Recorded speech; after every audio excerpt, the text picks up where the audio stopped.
Pondok Daud bicara tempat kesenangannya Tuhan, tempat kediaman Allah. Di situ Allah hadir, Allah bertata, Allah menyatakan kuasanya di Pondok Daud, di tempat kediaman Allah. Saudara sebagai pelayan, saudara sebagai hamba Tuhan, saudara sebagai orang percaya, Tuhan mau membangun Pondok Daud yang sudah roboh. Amin.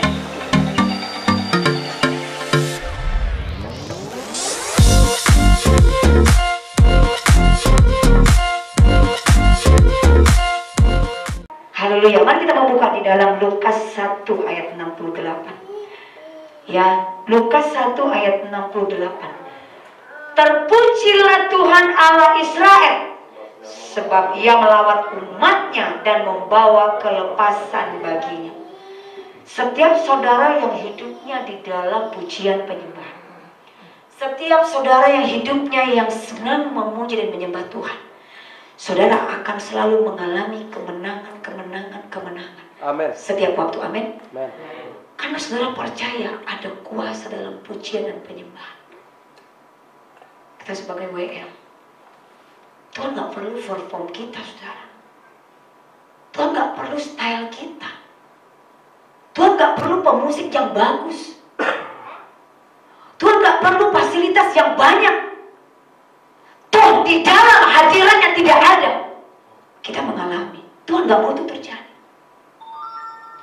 Tetapi Tuhan mau lihat setiap penyembah-penyembahnya.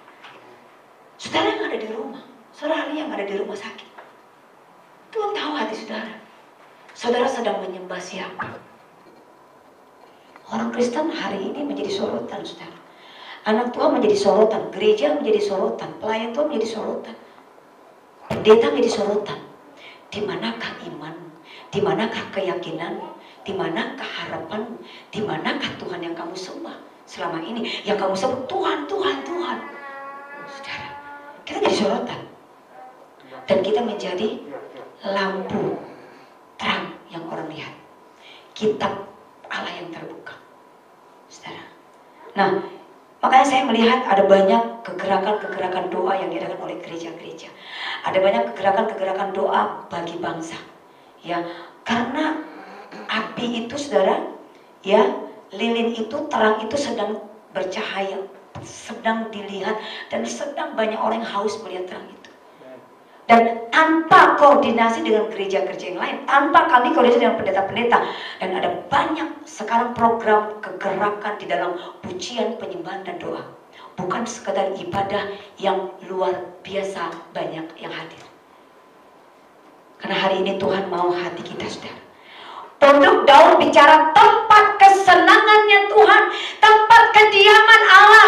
Di situ Allah hadir, Allah bertata, Allah menyatakan kuasanya di Pondok Daud, di tempat kediaman Allah. Saudara sebagai pelayan, saudara sebagai hamba Tuhan, saudara sebagai orang percaya, Tuhan mau membangun Pondok Daud yang sudah roboh. Amin. Yang tadinya saudara putus asa, tadinya saudara nggak punya gairah, tadinya saudara nggak punya semangat, Tuhan mau membangun bait Allah itu kembali. Amin. Saudara. Dan Amos 9 ayat yang ke-11 katakan, pada hari itu aku akan mendirikan kembali Pondok Daud yang telah roboh. Aku akan menutup pecahan dindingnya dan akan mendirikan kembali reruntuhannya. Aku akan membangunnya kembali seperti di zaman dahulu kala. Sayangnya di usia tuannya Salomo jatuh dalam penyembahan berhala. Lalu Tuhan memecahkan kerajaan Salomo jadi dua. Utara ada 10 suku kerajaan Israel, ibu kota Samaria, dan selatan kerajaan Yehuda, ibu kota Yerusalem. Beberapa waktu kemudian utara jatuh ke tangan Asyur. Dan ratusan tahun kemudian Yehuda takluk kepada Babel. Bait Allah disebut oleh musuh. Setelah itu datang firman Tuhan kepada Amos. Salah satunya ayat itu atas kenapa, saudara, Tuhan tidak menyatakan pemulihan kemah suci Musa atau bait suci Salomo, tetapi mengapa Tuhan ingin memulihkan Pondok Daud? Kenapa, saudara? Hari-hari Tuhan melihat Pondok Daud yang sesungguhnya, Tuhan melihat bait kudusnya Tuhan yang hadir itu, Tuhan lihat. Apakah Tuhan masih hadir di situ? Kenapa, saudara? Tuhan mau memulihkan Pondok Daud karena dibangun dari kerinduan, cinta dan hormat akan kediamannya Allah. Saudara percaya bertobat kepada Tuhan, Bukan sekedar saudara menerima Yesus, tetapi saudara membangun itu atas saudara karena cinta saudara kepada Tuhan saudara. Atas kasih saudara kepada Tuhan saudara, yang mati di kayu salib berkorban buat saudara. Itulah cinta yang saudara berikan, itulah pengorbanan yang saudara berikan. Maka saudara nggak habis-habis saudara penyembahan, mengucap syukur setiap waktu saudara membangun bait suci itu, saudara. Jadi apalagi saat sekarang ini, saudara. Ya, nah ini dibangun karena sekalipun sangat sederhana, kerinduan cinta dan hormat Daud sangat menyentuh hati Tuhan. Sekalipun cuma 2 orang yang datang berdoa, sekalipun cuma hanya 3 orang yang datang berdoa, Tuhan hadir menyatakan kuasanya di situ. Amin. Amin. Wah, luar biasa. Ketika saudara intim dengan Tuhan, saudara punya waktu berdoa dengan Tuhan. Saudara, luar biasa. Maka saudara kalau ibadah saudara nggak bisa nyanyi, nggak bisa hancur hati, nggak bisa bertepuk tangan, nggak bisa menyembah Tuhan. Karena hati saudara banyak hal yang menolak. Padahal Tuhan udah mau lepas di situ. Saya mau lepas, saya mau menyembah, saya nggak mau terpengaruh dalam pikiran-pikiran. Saya mau menyembah seperti Daud menyembah. Tapi apa yang saudara alami? Nggak ngalamin apa-apa. Ibadah main handphone, apalagi yang ibadah online, nggak ada yang ngeliat kan? Mau tidur kek, mau bawa ke toilet kek, mau bawa kemana kek, nggak ada yang tahu. Hari ini Tuhan mau bangun pondok Daud yang sudah roboh, yang sudah tidak ada rasa. Kasih mula-mula udah hilang, hanya semboyan, hanya formalitas. Saya melihat hamba-hamba Tuhan luar biasa sekarang. Mereka yang luar biasa tetap kuat, tetap tegar dan tidak oleng dalam pelayanannya. Mereka kuat membangun mesbahnya dengan Tuhan. Pondok Daud tetap dijaga, kehadiran Allah tetap dijaga. Jangan iblis meruntuhkan dan merobohkan. Yang kedua alasannya kenapa Tuhan memulihkan pondok Daud. Ada pujian dan penyembahan yang dinaikkan setiap pagi dan petang. Pondok Daud yang dimaksudkan Tuhan adalah pujian dan penyembahan yang menyukakan hati Tuhan. Seberapa banyak waktu kita sepanjang hari menyukakan hati kita? Seberapa banyak kita setiap hari menyukakan hati orang lain, bukan hatinya Tuhan. Padahal Tuhan yang merengek-rengek, Tuhan udah pengen disembah saat itu. Tuhan udah pengen mau menyatakan, saya mau menyatakan kuasanya, saya mau menyatakan, tapi kamu lari. Tapi kamu gak cari aku, tapi kamu lari daripadaku. Jadi aku gak jadi. Mari kita membangun. Yang pertama, bicara pondok adalah bicara pujian. Pujian yang sesungguhnya adalah nyanyian dengan hati, bukan tempo, bukan bagusnya lirik lagu, saudara. Makanya kalau orang audisi penyanyi, saudara, selalu juri katakan, kamu nyampe nggak pesan lagu itu? Ya terlebih memang powernya, ya terus intonasinya atau vokalisnya, saudara, atau ya improvisasinya itu penting. Tetapi saudara, yang terpenting yang orang dengar, hearingnya orang dengar, pesan lagu itu sampaikan. Pujian kita itu sampai gak? Sampai menyenangkan hati Tuhan? Atau cukup menyenangkan pemain musik? Atau cukup menyenangkan pendeta? Atau cukup menyenangkan gerejanya terkenal pujian penyembahannya? Sampai gak? Sampai gak di hati Tuhan, saudara? Yang kita nyanyi hari ini sampai gak di hadirat Tuhan? Bicara pujian, saudara, kita mau menyanyikan untuk menyenangkan hati Tuhan. Apakah kita benar-benar mengasihi Tuhan? Akan kelihatan ketika kita menghampiri Tuhan. Pujian membuat Allah bersemayam di atas umat Israel. Kepunyaannya yang benar-benar memuji. Ketika kita memuji kepada Tuhan yang waktu menghadapi persoalan, kita akan menjadi tenang. Dan orang seperti inilah yang dapat memuji Tuhan apapun situasinya. Makanya song leader mau 2 orang kayak yang hadir. Pemusik cuma 1 orang kayak yang main, tidak mempengaruhi untuk kita memberikan hati kita bagi Tuhan. Amin. Jadi gak usah terpengaruh, saudara. Zaman ini gampang kita terpengaruh. Gak enak ibadah gak rame. Gak enak ibadah pendetanya gak hot. Gak enak pendetanya gak pandai berkhotbah. Gak enak ibadah sekarang pemusiknya gak lengkap, gak full band. Saudara, minggu lalu saya khotbah gereja yang bertumbuh, gereja yang bisa melihat jejak kaki Tuhan mau dibawa kemana. Gereja yang atmosfer kuasa Tuhan tidak pernah padam tanpa terpengaruh situasi. Bapak Ibu saudara kasih Tuhan, yang dimaksud dengan pondok Daud adalah kehidupan saudara dan saya, di mana seperti Daud kita senantiasa mempunyai gaya hidup yang memuji dan menyembah Tuhan. dengan seluruh hidup Daud. Pondok Daud berbicara tentang doa dia kepada Tuhan, pujian dia kepada Tuhan, penyembahan dia kepada Tuhan. Dan ia memberikan nyanyian baru dalam mulutku untuk memuji Allah kita. Banyak orang akan melihat dan menjadi takut lalu percaya kepada Tuhan. Bukankah hari-hari ini ada banyak orang bertobat melalui pujian penyembahan? Amin. Itu tidak menceritakan tentang Yesus, menceritakan tentang Tuhan, kasih Tuhan. Tapi ada banyak orang yang dijamah oleh Tuhan dengan pujian penyembahan. Kita nggak tahu dia dengarnya di mana, tapi Tuhan menjamah dia saat dia mendengar lagu itu. Kita tahu persis, pasti si penciptanya, si pengarangnya, si pemainnya benar-benar menghadirkan hadirat Tuhan. Maka setiap kali orang menyanyinya, ada hadirat Tuhan dinyatakan di atas puji-pujian itu. Yang kedua, kita mau membangun mesbah Pondok Daud itu, komitmen kita, doa kita. Bapak Ibu dikasih Tuhan, seberapa senangnya saudara berdoa hari ini? Atau mut-mutan? Atau dipaksakan ada program banyak doa, dikit-dikit doa, dikit-dikit doa. Seberapa banyak saudara punya waktu untuk berdoa hari ini dengan Tuhan? Demikianlah hanya dengan janji Tuhan yang akan membangun Pondok Daud yang telah roboh. Kalau kita meresponi Tuhan, maka pemulihan itu akan cepat terjadi. Kalau bangsa cepat meresponi keadaan bangsa, dunia cepat meresponi apa yang terjadi pandemi ini, Tuhan akan cepat memulihkan keadaan Sion. Tuhan akan cepat memulihkan keadaan bangsa dan dunia. Tuhan akan cepat memulihkan keadaan keluarga saudara.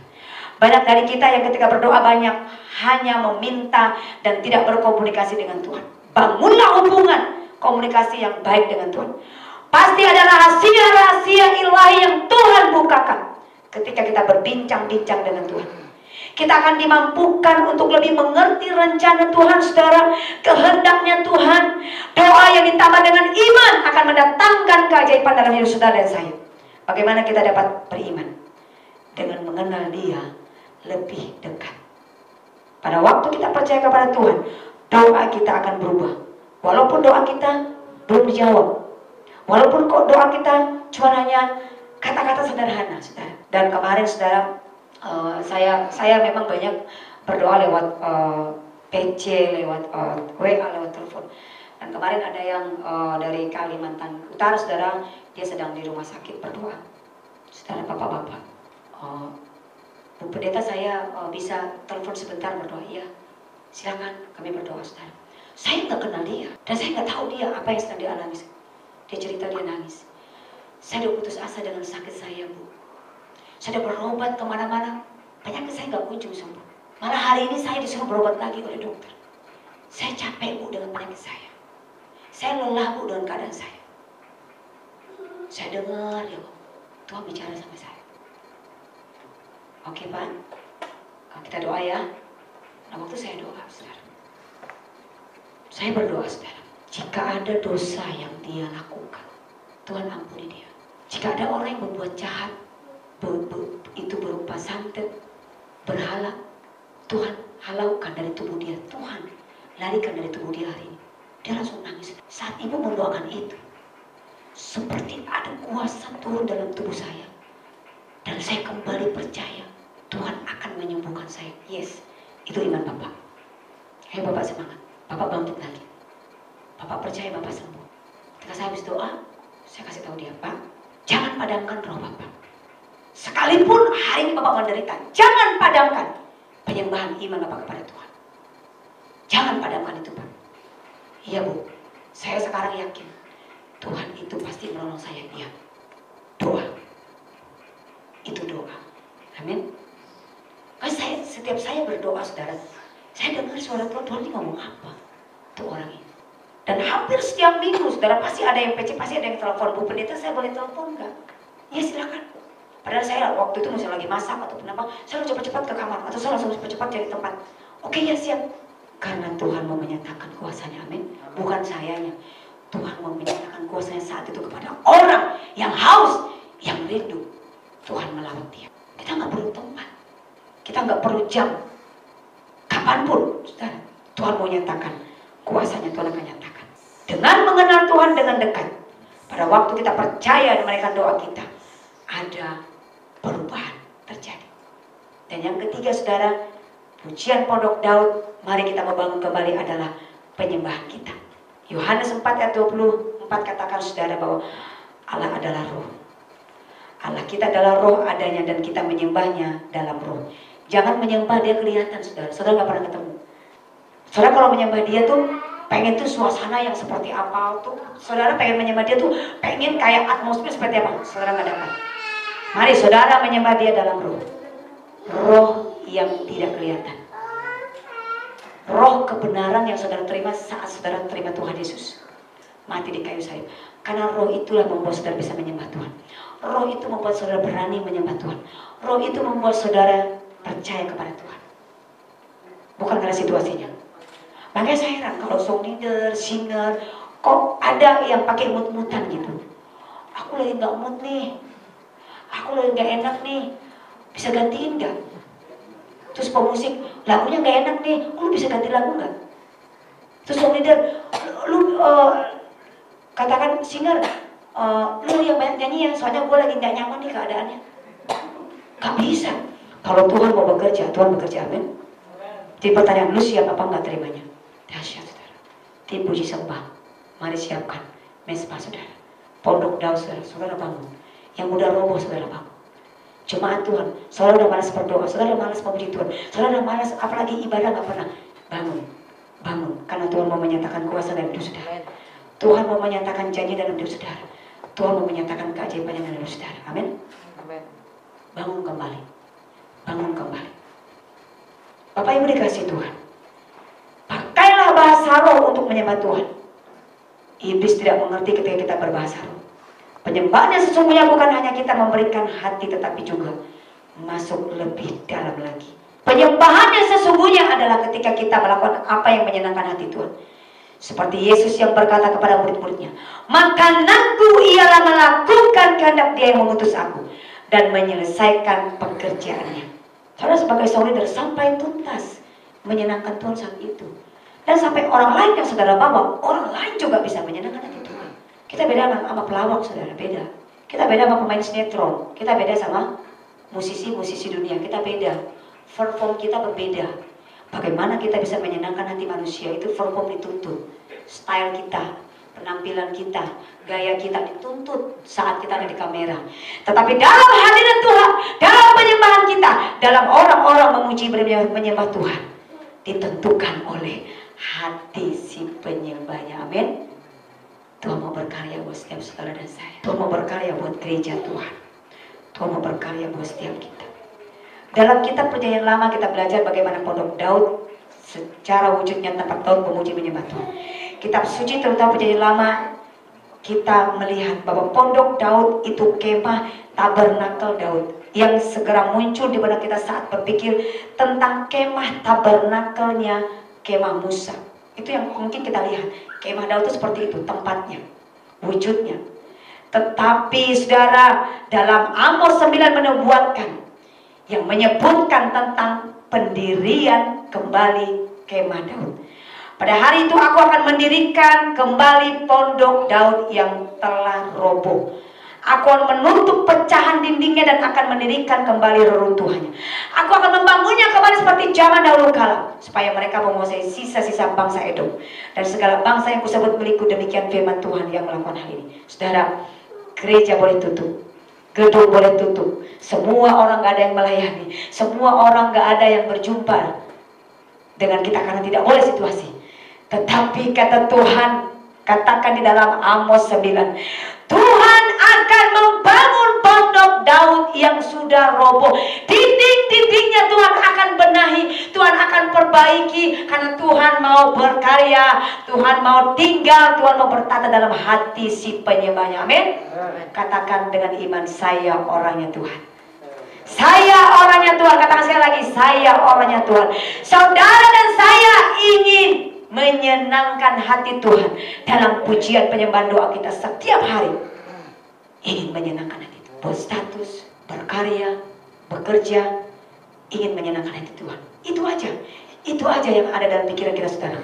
Jangan pernah melaksanakan apapun dengan cara karena kita pengen disukai, kita pengen terkenal, kita pengen kaya.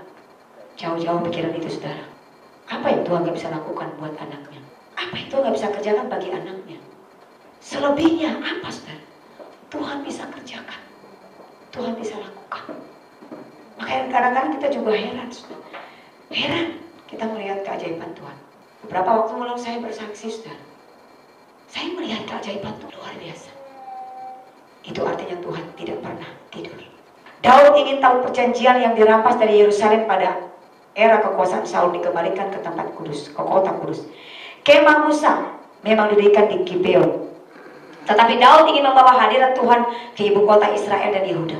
Dia menyuruh orang membuat sebuah kereta yang ditarik lembu yang akan mengangkut supaya tabut itu kembali di Israel, saudara.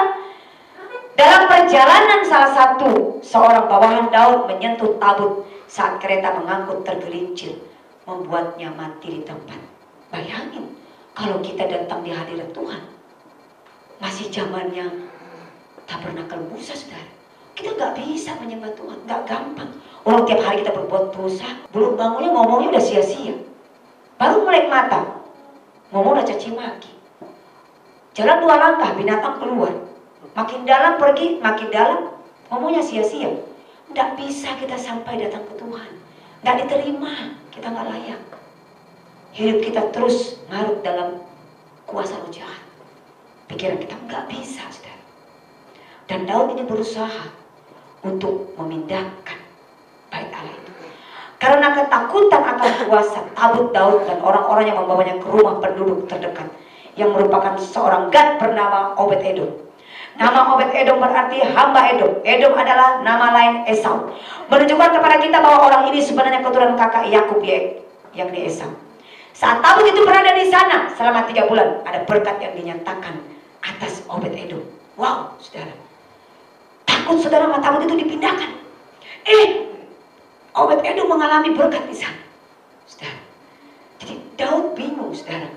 Caranya bagaimana, saudara, mengambil tabut itu kembali. Dan kita percaya Daud mendengar betapa Obed-Edom diberkati dan muncul kecemburuan dalam hatinya. Ia ingin Allah memberkati dengan cara demikian juga. Oleh karena berkat itu tidak pernah habis, seperti air mengalir. Kualitas pondok Daud bicara adalah kualitas orang yang haus akan Tuhan. Daud adalah orang yang tertolak, orang yang selalu tidak dianggap, tetapi dalam segala keadaan dia tidak satu kali pun meninggalkan Tuhan. Dia tidak satu kali pun tidak menyembah Tuhan, karena Daud tahu betul siapa Tuhannya. Itulah model pondok Daud yang Tuhan mau. Tuhan tidak perlu penampilan kita, saudara. Mari bicara mesbah, bicara kita melepaskan kuasa Tuhan. Kalau panggung, ya kita dituntut. Ya kita sedang manggung, lu dituntut, lu harus stylenya harus full dong, profesional dong, ya kan? Karena lu mau manggung, saudara. Mari kita mau bedakan, kita bukan sedang manggung, tetapi kita sedang berada dalam mesbahnya Tuhan. Panggung menghirup pujian, tapi mesbah sunyi dari pujian. Panggung sekali dan habis, tetapi mesbah bicara kekekalan. Panggung suatu kebanggaan, tetapi mesbah ekspresi tahu diri, saudara. Panggung membuat kita merasa penting, mesbah membuat kita tersungkur dan gemetar. Panggung tempat bintang beraksi, mesbah adalah tempat di mana air mata kita selalu tercurah bagi Tuhan. Sebagai pelayan, sebagai jemaat, sebagai orang Kristen, mari kita rubah paradigma berpikir kita. Kita sedang dalam mesbahnya Allah, bukan kita sedang manggung. Amin. Amin. Haleluya.